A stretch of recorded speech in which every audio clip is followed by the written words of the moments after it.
बहुत समय पहले की बात है।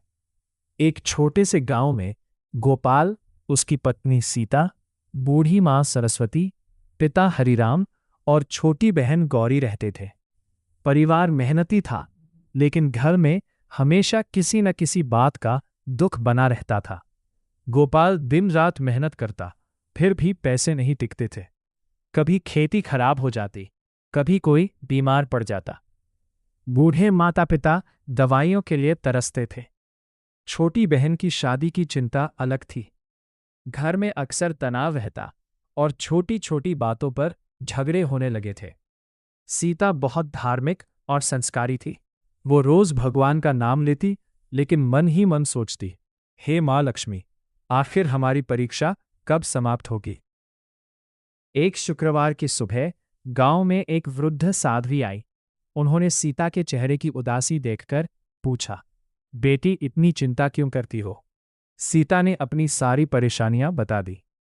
साध्वी मुस्कुराई और बोली, बेटी, श्रद्धा और नियम से शुक्रवार का व्रत करो।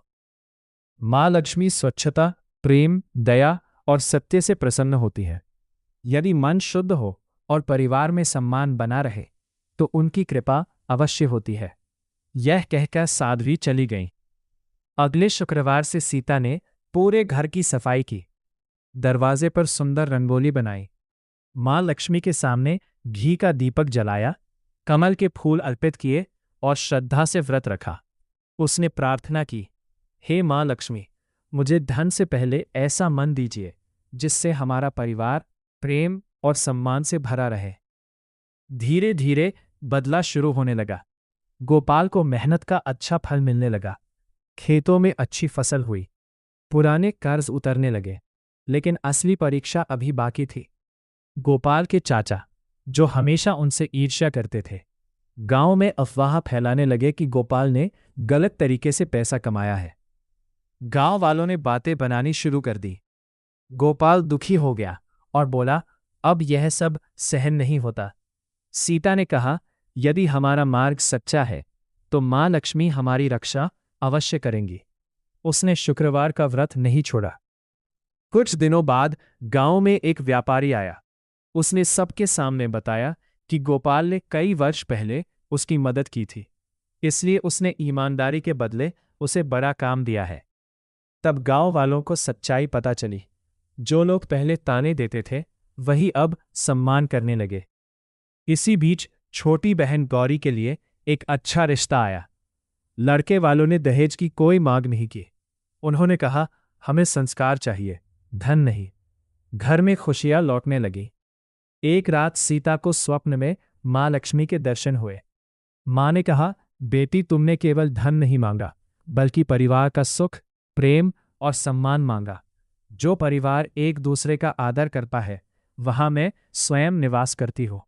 सुबह उठकर सीता ने यह बात परिवार को बताई। सभी की आंखों में आंसू थे। उस दिन से घर में एक नियम बन गया, कोई किसी का अपमान नहीं करेगा।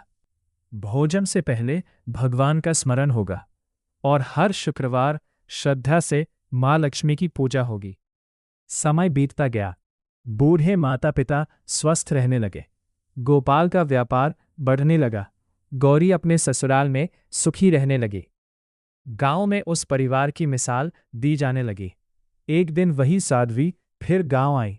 उन्होंने परिवार को हंसते हुए देखा और कहा, देखा बेटी, माँ लक्ष्मी केवल सोना चांदी नहीं देती। जहाँ प्रेम, सम्मान, स्वच्छता, ईमानदारी और सेवा होती है, वही उनका सच्चा निवास होता है। सारा परिवार उनके चरणों में झुक गया और माँ लक्ष्मी का धन्यवाद करने लगा। कथा का संदेश, शुक्रवार का व्रत केवल धन पाने के लिए नहीं, बल्कि घर में प्रेम, शांति, सौभाग्य, आपसी सम्मान और सकारात्मक वातावरण बनाए रखने की प्रेरणा देता है। श्रद्धा, सत्य, स्वच्छता और सदाचार के साथ किया गया व्रत व्यक्ति के जीवन में आशा और आत्मविश्वास का संचार करता है।